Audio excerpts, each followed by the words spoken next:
ओम शांति। आज 5 मार्च 2025 बाबा के महावाक्य हैं। मीठे बच्चे, खुशी जैसी खुराक नहीं। तुम खुशी में चलते फिरते पैदल करते बाप को याद करो तो पावन बन जाएंगे। प्रश्न, कोई भी कर्म विकर्म ना बने उसकी युक्ति क्या है? उत्तर, विकर्मों से बचने का साधन है श्रीमत। बाप की जो पहली श्रीमत है कि अपने को आत्मा समझ बाप को याद करो, इस श्रीमत पर चलो तो तुम विकर्माजीत बन जाएंगे। ओम शांति। रूहानी बच्चे यहाँ भी बैठे हैं और सभी सेंटर्स पर भी हैं। सभी बच्चे जानते हैं कि अभी रूहानी बाबा आया हुआ है। वह हमको इस पुरानी छीछी पतित दुनिया से फिर घर ले जाएंगे। बाप आए ही हैं पावन बनाने और आत्माओं से ही बात करते हैं। आत्मा ही कानों से सुनती है क्योंकि बाप को अपना शरीर तो है नहीं। इसलिए बाप कहते हैं, मैं शरीर के आधार से अपनी पहचान देता हूँ। मैं इस साधारण तन में आकर तुम बच्चों को पावन बनने की युक्ति बताता हूँ। वह भी हर कल्प आकर तुमको यह युक्ति बतलाता हूँ। इस रावण राज्य में तुम कितने दुखी बन पड़े हो। रावण राज्य शोक वाटिका में तुम हो। कलयुग को कहा ही जाता है दुखधाम। सुखधाम है कृष्णपुरी स्वर्ग, वह तो अभी है नहीं। बच्चे अच्छी रीति जानते हैं कि अभी बाबा आया हुआ है हमको पढ़ाने के लिए। बाप कहते हैं तुम घर में भी स्कूल बना सकते हो। पावन बनना और बनाना है। तुम पावन बनेंगे तो फिर नई दुनिया भी पावन बनेगी। अभी तो है यह भ्रष्टाचारी पतित दुनिया, अभी है रावण की राजधानी। इन बातों को जो अच्छी रीति समझते हैं वह फिर औरों को भी समझाते हैं। बाप तो सिर्फ कहते हैं बच्चे अपने को आत्मा समझ मुझ बाप को याद करो, औरों को भी ऐसे समझाओ। बाप आया हुआ है, कहते हैं मुझे याद करो तो तुम पावन बन जाएंगे। कोई भी आसुरी कर्म नहीं करो। माया तुमसे जो छीछी कर्म कराएगी वह कर्म जरूर विकर्म बनेगा। पहले नंबर में जो कहते हैं ईश्वर सर्वव्यापी है, यह भी माया ने कहलाया ना। माया तुमसे हर बात में विकर्म ही कराएगी। कर्म अकर्म विकर्म का राज भी समझाया है। श्रीमत पर आधा कल्प तुम सुख भोगते हो, आधा कल्प फिर रावण की मत पर दुख भोगते हो। इस रावण राज्य में तुम भक्ति जो करते हो नीचे ही उतरते आए हो। तुम इन बातों को नहीं जानते थे, बिल्कुल ही पत्थर बुद्धि थे। पत्थर बुद्धि और पारस बुद्धि गाते तो है ना। भक्ति मार्ग में कहते भी हैं, हे ईश्वर इनको अच्छी बुद्धि दो तो यह लड़ाई आदि बंद कर दे। तुम बच्चे जानते हो बाबा बहुत अच्छी बुद्धि अभी दे रहे हैं। बाबा कहते हैं मीठे बच्चों, तुम्हारी आत्मा जो पतित बनी है उनको पावन बनाना है याद की यात्रा से। भल घूमो फिरो, बाबा की याद में तुम कितना भी पैदल करके जाएंगे तुमको शरीर भी भूल जाएगा। गाया जाता है ना, खुशी जैसी खुराक नहीं। मनुष्य धन कमाने के लिए कितना दूर दूर खुशी से जाते हैं, यहाँ तुम कितने धनवान संपत्तिवान बनते हो। बाप कहते हैं मैं कल्प कल्प आकर तुम आत्माओं को अपना परिचय देता हूँ। इस समय सभी पतित हैं जो बुलाते रहते हैं कि पावन बनाने लिए आओ। आत्मा ही बाप को बुलाती है। रावण राज्य में शोक वाटिका में सभी दुखी हैं। रावण राज्य सारी दुनिया में है। इस समय है ही तमो प्रधान सृष्टि, सतो प्रधान देवताओं के चित्र खड़े हैं। गायन भी उन्हों का है। शांति धाम सुखधाम जाने के लिए मनुष्य कितना माथा मारते हैं, यह थोड़ी कोई जानते हैं भगवान कैसे आकर भक्ति का फल हमको देगा। अभी तुम समझते हो हमको भगवान से फल मिल रहा है। भक्ति के दो फल है, एक मुक्ति, दूसरा जीवन मुक्ति। यह समझने की बड़ी महीन बातें हैं। जिन्होंने शुरू से लेकर बहुत भक्ति की होगी वह ज्ञान अच्छी रीति लेंगे तो फल भी अच्छा पाएंगे। भक्ति कम की होगी तो ज्ञान भी कम लेंगे, फल भी कम पाएंगे। हिसाब है ना, नंबरवार पद है ना। बाप कहते हैं मेरा बनकर विकार में गिरा तो गोया मुझे छोड़ा। एकदम नीचे जाकर पड़ेंगे। कोई तो गिरकर फिर उठ पड़ते हैं, कोई तो बिल्कुल ही गटर में गिर जाते। बुद्धि बिल्कुल सुधरती ही नहीं। कोई को दिल अंदर खाता है, दुख होता है। हमने भगवान से प्रतिज्ञा की और फिर उनको धोखा दे दिया, विकार में गिर पड़ा। बाप का हाथ छोड़ा, माया का बन पड़ा, वे फिर वायुमंडल ही खराब कर देते हैं, श्रापित हो जाते हैं। बाप के साथ धर्मराज भी है ना, उस समय पता नहीं पड़ता है कि हम क्या करते हैं, बाद में पश्चाताप होता है। ऐसे बहुत होते हैं, किसका खून आदि करते हैं तो जेल में जाना पड़ता है, फिर पश्चाताप होता है, नाहिक उनको मारा। गुस्से में आकर मारते भी बहुत हैं। ढेर समाचार अखबारों में पढ़ते हैं। तुम तो अखबार पढ़ते नहीं हो, दुनिया में क्या क्या हो रहा है तुमको मालूम नहीं पड़ता है।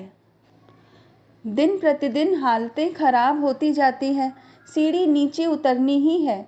तुम इस ड्रामा के राज को अच्छी रीति जानते हो। बुद्धि में यह बात है कि हम बाबा को ही याद करें, कोई भी ऐसा छीछी कर्तव्य ना करें जिससे रजिस्टर खराब हो जाए। बाप कहते हैं, मैं तुम्हारा टीचर हूँ ना। टीचर के पास स्टूडेंट की पढ़ाई का और चाल चलन का रिकॉर्ड रहता है ना। कोई की चाल बहुत अच्छी, कोई की कम, कोई की बिल्कुल खराब, नंबरवार होते हैं ना। यह भी सुप्रीम बाप कितना ऊंच पढ़ाते हैं, वह भी हर एक की चाल चलन को जानते हैं।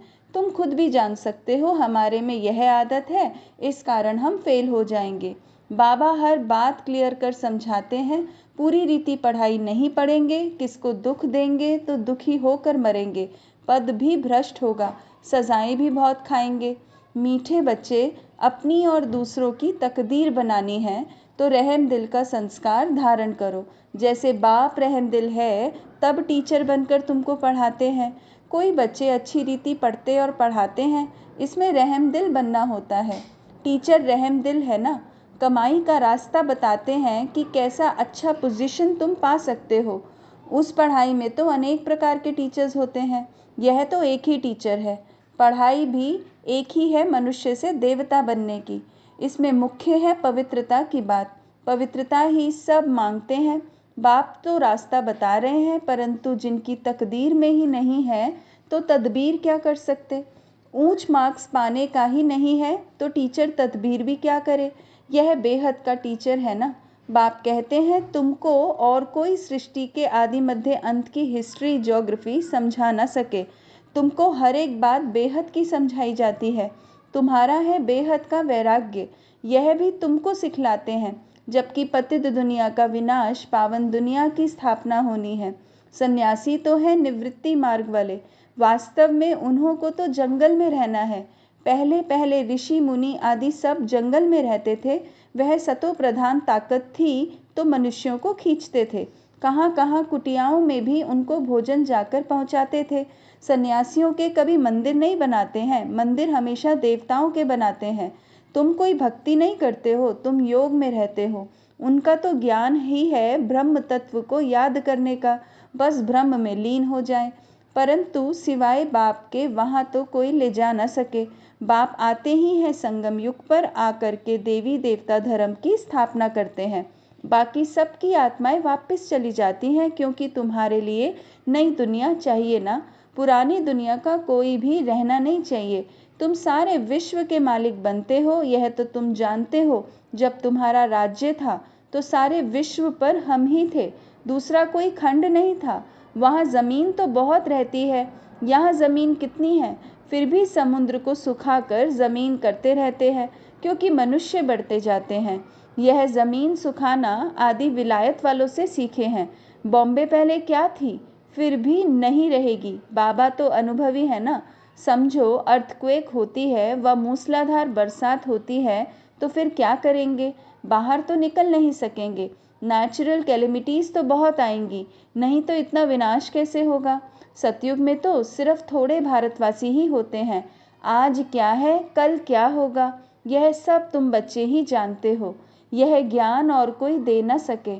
बाप कहते हैं, तुम पतित बने हो, इसलिए अब मुझे बुलाते हो कि आकर पावन बनाओ, तो ज़रूर आएंगे, तब तो पावन दुनिया स्थापन होगी ना।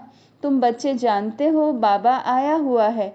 युक्ति कितनी अच्छी बतलाते हैं। भगवानुवाच मन मना भव, देह सहित देह के सभी संबंधों को तोड़ मामेकम याद करो। इसमें ही मेहनत है। ज्ञान तो बहुत सहज है, छोटा बच्चा भी झट याद कर लेगा। बाकी अपने को आत्मा समझ और बाप को याद करे, वह इम्पॉसिबल है। बड़ों की बुद्धि में ही नहीं ठहर सकता तो छोटे फिर कैसे याद कर सकेंगे।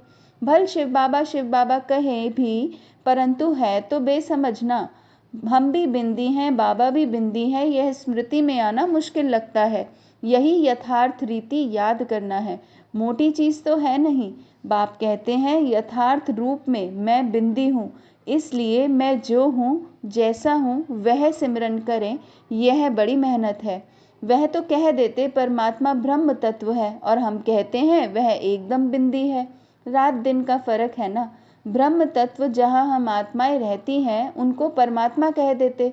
बुद्धि में यह रहना चाहिए मैं आत्मा हूँ, बाबा का बच्चा हूँ, इन कानों से सुनता हूँ, बाबा इस मुख से सुनाते हैं कि मैं परम आत्मा हूँ, परे ते परे रहने वाला हूँ। तुम भी परे ते परे रहते हो, परंतु जन्म मरण में आते हो, मैं नहीं आता हूँ। तुमने अभी अपने 84 जन्मों को भी समझा है, बाप के पाठ को भी समझा है। आत्मा कोई छोटी बड़ी नहीं होती है, बाकी आयरन एज में आने से मैली बन जाती है। इतनी छोटी सी आत्मा में सारा ज्ञान है। बाप भी इतना छोटा है ना, परंतु उनको परम आत्मा कहा जाता है। वह ज्ञान का सागर है, तुमको आकर समझाते हैं। इस समय तुम जो पढ़ रहे हो कल्प पहले भी पढ़ा था, जिससे तुम देवता बने थे। तुम्हारे में सबसे खोटी तकदीर उन्हों की है जो पतित बन अपनी बुद्धि को मलिन बना देते हैं, क्योंकि उनमें धारणा हो नहीं सकती। दिल अंदर खाती रहेगी, औरों को कह न सके पवित्र बनो। अंदर समझते हैं पावन बनते बनते हमने हार खा ली, की कमाई सारी चट हो गई। फिर बहुत समय लग जाता है, एक ही चोट जोर से घायल कर देती है, रजिस्टर खराब हो जाता है। बाप कहेंगे तुम माया से हार गए, तुम्हारी तकदीर खोटी है। माया जीत जगत जीत बनना है, जगत जीत महाराजा महारानी को ही कहा जाता है, प्रजा को थोड़ी कहेंगे। अभी दैवी स्वर्ग की स्थापना हो रही है, अपने लिए जो करेगा सो पाएगा। जितना पावन बन औरों को बनाएंगे, बहुत दान करने वालों को फल भी तो मिलता है ना। दान करने वाले का नाम भी होता है। दूसरे जन्म में अल्पकाल का सुख पाते हैं। यहाँ तो 21 जन्म की बात है, पावन दुनिया का मालिक बनना है। जो पावन बने थे वही बनेंगे। चलते चलते माया चमाट मार एकदम गिरा देती है। माया भी कम दुष्टर नहीं है। 8-10 वर्ष पवित्र रहा, पवित्रता पर झगड़ा हुआ, दूसरों को भी गिरने से बचाया और फिर खुद गिर पड़ा। तकदीर कहेंगे ना। बाप का बनकर फिर माया का बन जाते हैं तो दुश्मन हो गया ना। खुदा दोस्त की भी एक कहानी है ना। बाप आकर बच्चों को प्यार करते हैं, साक्षात्कार कराते हैं। बगैर कोई भक्ति करने के भी साक्षात्कार होता है, तो दोस्त बनाया ना। कितने साक्षात्कार होते थे, फिर जादू समझ हंगामा करने लगे तो बंद कर दिया। फिर पिछाड़ी में तुम बहुत साक्षात्कार करते रहेंगे। आगे कितना मज़ा होता था, वह देखते देखते भी कितने कट हो गए। भट्टी से कोई ईंटें पक कर निकली, कोई कुछ कच्ची रह गई, कोई तो एकदम टूट पड़े। कितने चले गए। अभी वह लखपति करोड़पति बन गए हैं, समझते हैं हम तो स्वर्ग में बैठे हैं। अब स्वर्ग यहाँ कैसे हो सकता है? स्वर्ग तो होता ही है नई दुनिया में। अच्छा, मीठे मीठे सिकी लदे बच्चों प्रति माता पिता बाप दादा का याद प्यार और गुड मॉर्निंग। रूहानी बाप की रूहानी बच्चों को नमस्ते। हम रूहानी बच्चों की रूहानी माता पिता बाप दादा को याद प्यार गुड मॉर्निंग और नमस्ते। ओम शांति। धारणा के लिए मुख्य सार। पहला पॉइंट है, अपनी ऊंच तकदीर बनाने के लिए रहमदिल बन पढ़ना और पढ़ाना है। कभी भी किसी आदत के वश हो अपना रजिस्टर खराब नहीं करना है।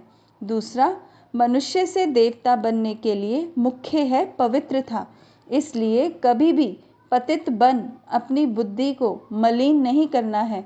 ऐसा कर्म ना हो जो दिल अंदर खाती रहे, पश्चाताप करना पड़े।